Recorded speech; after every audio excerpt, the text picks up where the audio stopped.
The night was cold, the kind of cold that bites through skin, digs into bone, and buries itself somewhere deep in the soul. Maria's breaths came out in trembling gasps as she trudged down the muddy path, her coat soaked, her hands cradling two tiny bundles wrapped in threadbare blankets. The rain hadn't stopped all day. It poured harder now, as if the sky itself wept with her. She was only 21, but the weight on her shoulders made her feel 100. Her boots sank in the dirt, slipping as she pushed forward toward the hill, where the old church orphanage sat. Its windows glowed dim yellow in the distance, blurred through her tears. The babies stirred in her arms. One of them whimpered softly. She kissed their foreheads, whispering their names like a prayer she didn't want to forget. Liam, Lucas, her lips trembled. I'm so sorry. She had no choice. No one had come to help her. The baby's father vanished the moment he found out she was pregnant. Her own father had beaten her until she promised to give them up or face worse. You think I'll feed two bastards under my roof? He had growled, belt in hand. Maria had begged. She had hidden the pregnancy for as long as she could. When the twins came, she had delivered them in silence on the floor of her tiny room. Alone, bleeding, gritting her teeth to keep from screaming. And now this. She reached the stone steps of the orphanage. The rain seemed louder now. Her heart pounded like it wanted to leap out of her chest and pull her away. No mother should have to do this. She unwrapped the cloth slightly, making sure their tiny faces were dry. Their cheeks were warm, rosy. They were perfect, so perfect it broke her. I love you, she whispered, choking on the words. You are not a mistake. You are the best thing that's ever happened to me. From her pocket, she pulled out a folded paper. It was damp now, but the words still showed. Please keep them together. Their names are Liam and Lucas. I had no choice. Please, love them. She tucked it between the folds of the blanket and kissed each child one more time. Her hands wouldn't move. She couldn't let go. But she had to. Her father would come looking for her, and if he found her with the babies, he'd... No, she whispered aloud, pressing her forehead against one of the bundles. I won't let him hurt you. She laid them gently on the stone step, sheltering them as best as she could beneath the wooden awning. A rusted bell hung nearby. She rang it once. The sound echoed into the night. Maria stood back, tears blurring her vision. From inside the orphanage, a shadow moved behind a curtain. She ran, not out of cowardice, out of protection. She ran down the hill, back into the storm, heart breaking with each step. Behind her, the door creaked open. An elderly nun stepped out and looked down. She gasped, twins. She bent to lift the babies. Oh, little ones, where did you come from? But the darkness held no answers. Back in her village, Maria stumbled home. Her father's house loomed like a prison. The lights were still on. He'd be waiting.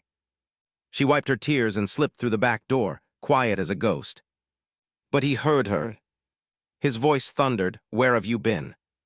Maria stood in silence, soaked and shaking. His eyes narrowed. "Where are the brats?" She didn't answer. She couldn't. The slap came fast. Her lips split, but she didn't flinch. "They're gone," she said quietly. "You don't have to worry anymore." He laughed coldly. "You think you've done something noble, huh? You'll rot just like your mother." He dragged her by the arm to the cellar and locked the door behind her. "You'll stay in there until you learn your place." She sat alone in the dark, the dampness seeping into her bones. But for the first time in months, she didn't cry. Because her babies were alive.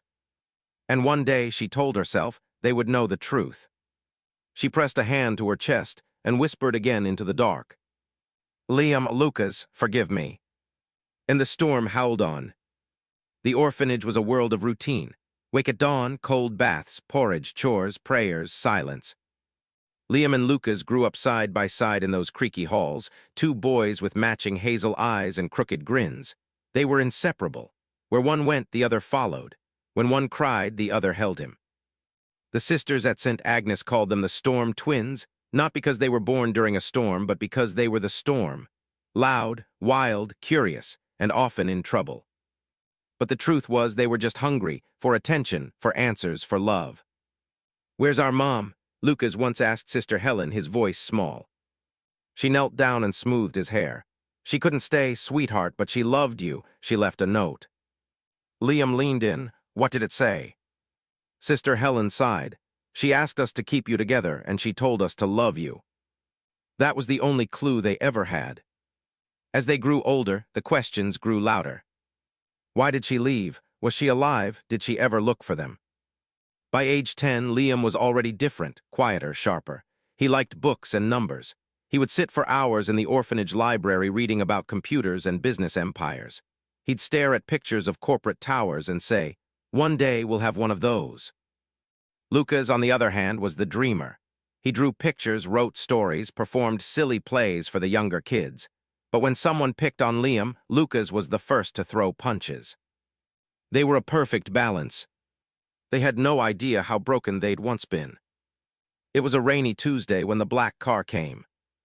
A well-dressed couple stepped out, a rich American family living abroad. They'd just lost their only child and were looking to adopt. The director beamed. "We have a pair of bright young boys, twins, exceptional." Liam and Lucas watched from behind a column. They'd seen this before. Sometimes kids vanished overnight, adopted, they said, but no one ever wrote letters back. That night the director called them into his office. He was all smiles. "You've been chosen," he said. Liam's face lit up. Lucas hesitated. "Together." The director paused. "Well, no, they only want one." Silence.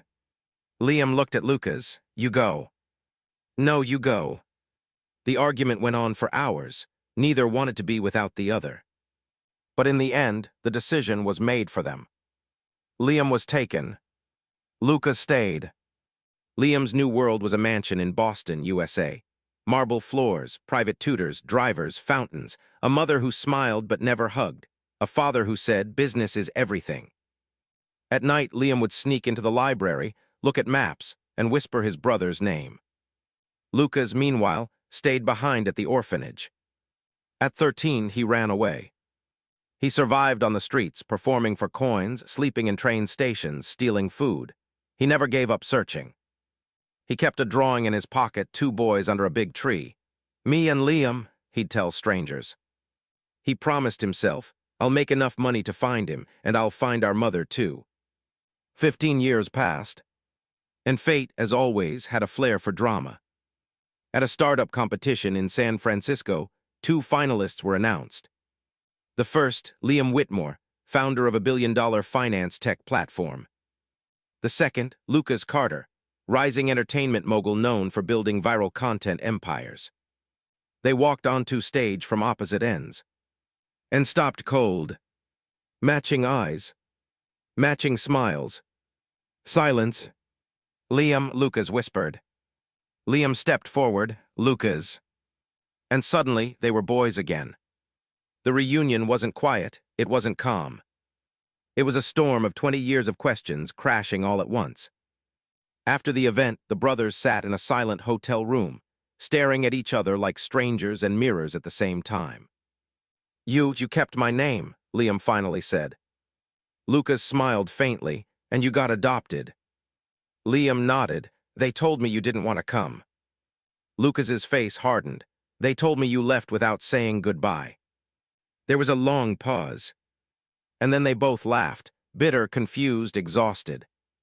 Liam leaned forward. "I tried to find you every year, but the orphanage shut down, records were gone, it was like you vanished." Lucas reached into his wallet and pulled out the crumpled sketch, aged and fading. "This is what kept me alive." Liam stared at the drawing, the tree, the two boys beneath it. He closed his eyes. "I remembered the note," he whispered, "from our mom." Lucas looked up. "You remember what it said?" Liam nodded. "She begged them to keep us together, said she loved us." They both sat in silence, the word mother lingering between them like smoke from a long-dead fire. Lucas finally asked what they'd both been avoiding. Why did she leave us? Now armed with wealth, power, and purpose, the brothers launched a private investigation. It took weeks. Old church records, government archives, discarded files, a nurse who remembered the night, a nun who'd kept a copy of the note. Then a lead. A woman named Maria Dawson, same age, same town, no records after 2005. She had vanished just like them. But there was more. Maria had been arrested multiple times in her 20s.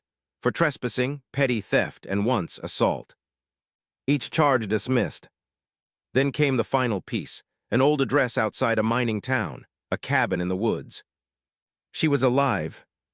Liam and Lucas took the flight themselves. No assistance, no security. They drove up the gravel path in silence. The cabin was small. Rundown, smoke drifted from the chimney, a garden overgrown, a pair of boots outside. Lucas hesitated. What if she doesn't want to see us? Liam's jaw clenched. She left us. Lucas shook his head. No, she saved us.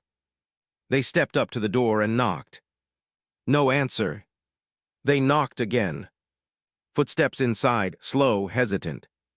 Then the door creaked open. A woman stood before them, older, tired, sun-wrinkled, but the eyes were the same, hazel like theirs. She stared at them. Her hand trembled. Liam, she whispered, Lucas. Neither of them spoke. Tears filled her eyes. I knew you'd come back. Inside the cabin, over steaming cups of tea and trembling hands, Maria told them everything. How her father had threatened her life, how she gave birth alone, how she chose to abandon them only to protect them, how she returned to the orphanage months later and was told they'd already been adopted, how she spent years searching, filing police reports, writing letters, hiring investigators she could barely afford. But no one helped a woman like her. I never stopped looking, she said, sobbing. I never stopped loving you. The twins sat there, hearts raw. Lucas gripped her hand. Liam simply wept. But this wasn't the end. It was only the beginning. Because while Maria had survived in silence, the man who forced her into this, their grandfather, was still alive. And powerful. And rich. And the brothers wanted answers. And maybe revenge. Maria hadn't spoken her father's name in years. When Liam asked, her face turned pale. Charles Dawson. Lucas frowned. Is he still alive? She nodded slowly. Yes, he owns Dawson Steel. He's the one who made me give you away, said if I didn't disappear, he'd have us all buried and no one would ask questions. Liam stood, and now he's just out there, living his life, running a company. Maria's eyes filled with shame. He told everyone I ran away, said I was mentally unstable, a disgrace. I had no one to prove him wrong. Lucas stepped forward. But you do now. Charles Dawson was a legend in the industrial world. He owned mines, refineries, transport fleets, ruthless, feared, respected. Liam and Lucas researched his empire in silence. Net worth $2 billion, Liam read aloud. Still the sole shareholder. Lucas leaned back. The man who nearly killed our mother now sits on top of a fortune he built on fear. Liam's voice was cold. Then it's time we take it away from him.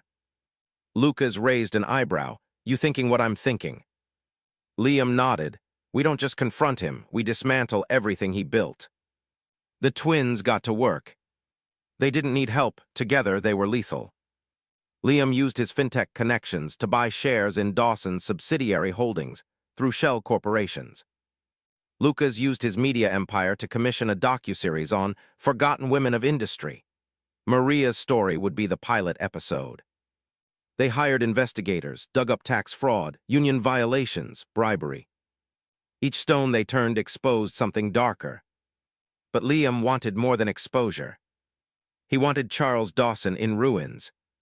Take his money, he said, then take his name. The meeting was arranged in secret.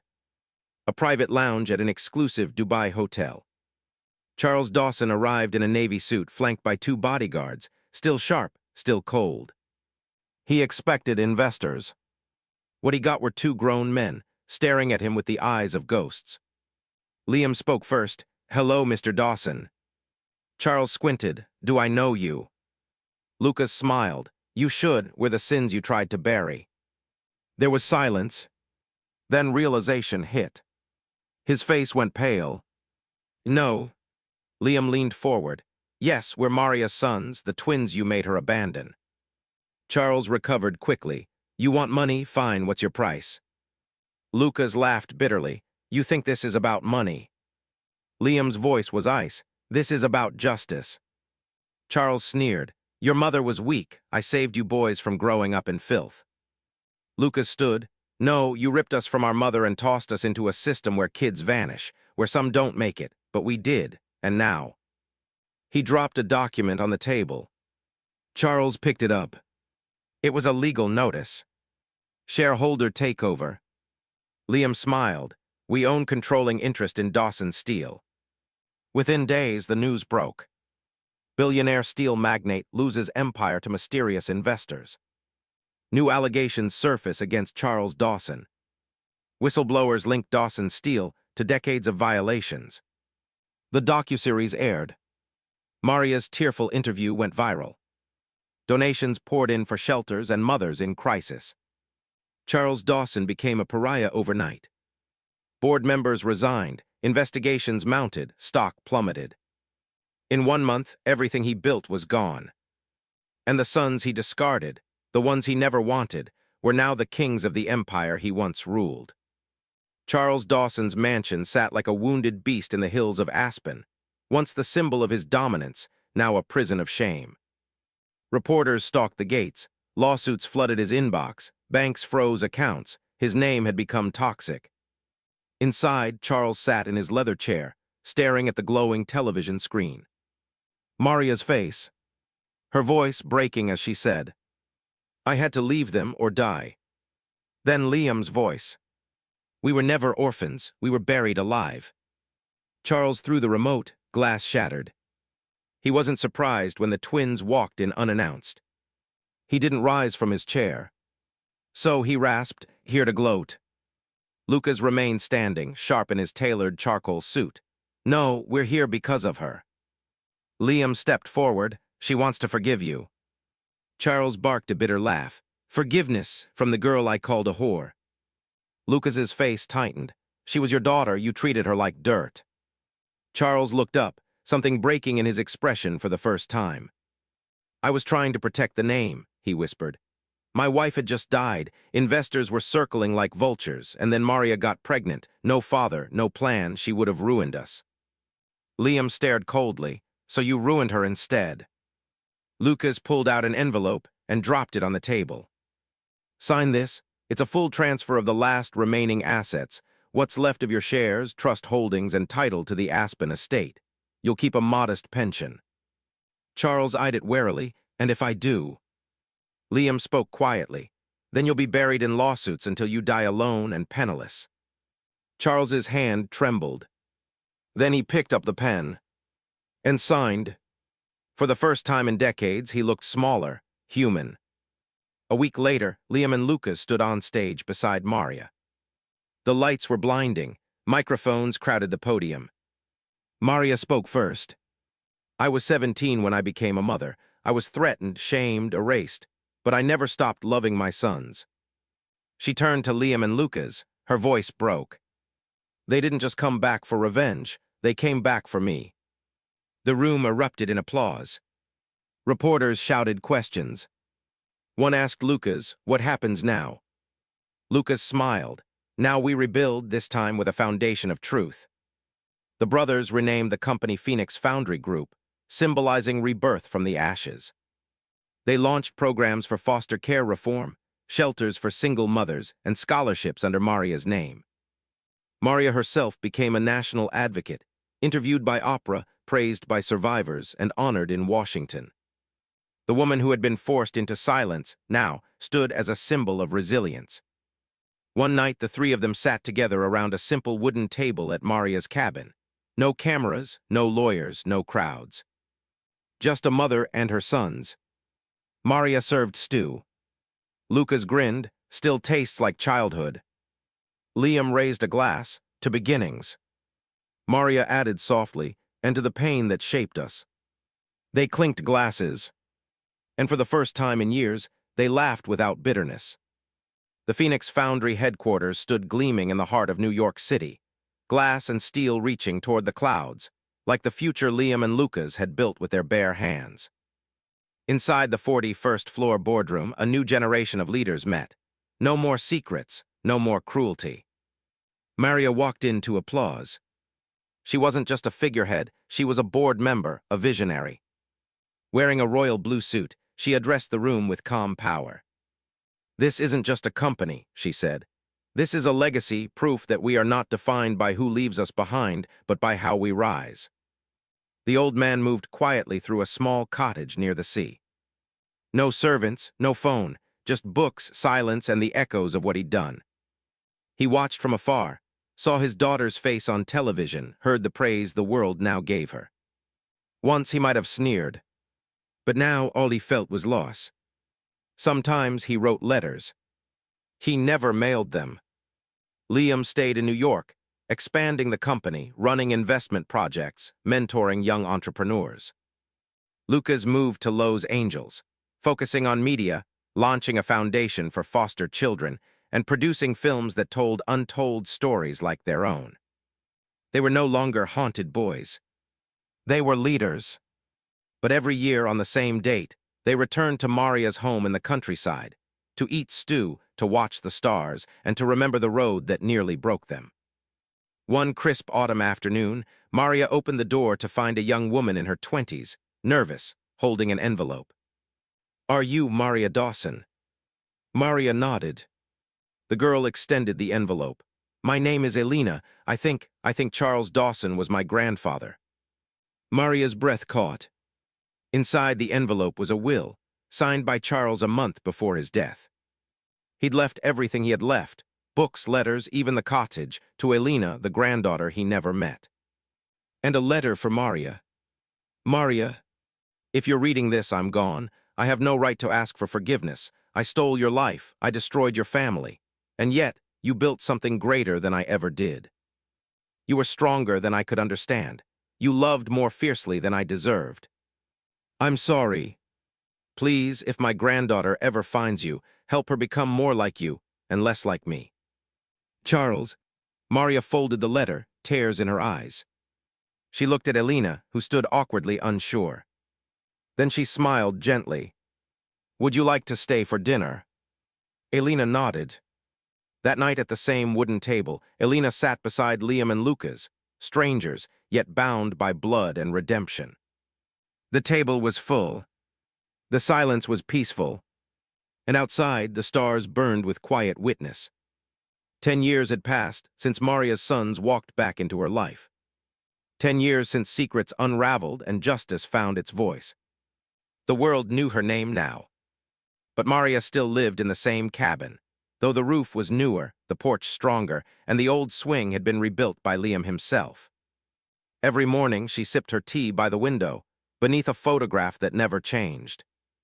A faded picture of her holding the twins as babies in a hospital blanket, taken right before they were stolen from her. Time had aged her face, but peace had softened her eyes. Across the country, in downtown Chicago, the grand opening of the Phoenix Legacy Center had drawn global attention. Part museum, part youth center, part business incubator, its purpose was to give voice to the voiceless. The main winged. The Maria Dawson exhibit, A Mother's Fight. Crowds lined up to see it. Newspaper clippings, a replica of the cabin kitchen, and a copy of Charles Dawson's handwritten apology letter. At the center stood a life-sized bronze sculpture. Maria holding 2 infant boys, her arms outstretched, defiant, maternal, unbroken. Children took photos in front of it. Some cried. Lucas Dawson stood beside his husband at a movie premiere in Cannes. Their film, based on Maria's life, had won every major award that year. He'd turned their pain into purpose, their silence into story. Meanwhile, Liam Dawson had just launched Phoenix Global Ventures, first international shelter in Cape Town, an echo of the boy who once slept in silence, but now gave others safe places to speak. Despite their success every year on Maria's birthday, they returned home, quietly, without cameras. They made her breakfast, they washed dishes, they picked wildflowers from the back field. Because no matter how rich they got, nothing could ever repay the womb that carried them through fire. Elena, Charles's unknown granddaughter, had bloomed under Maria's care. She studied social work, then business, then law. She started the Elena Foundation, helping teenage mothers navigate a world that often punished them for choices no one else understood. Maria called her grace in the form of a second chance. Elena called her grandmother, even though the title had once felt foreign. On Maria's 70th birthday, Liam handed her a small velvet box. Inside was a locket.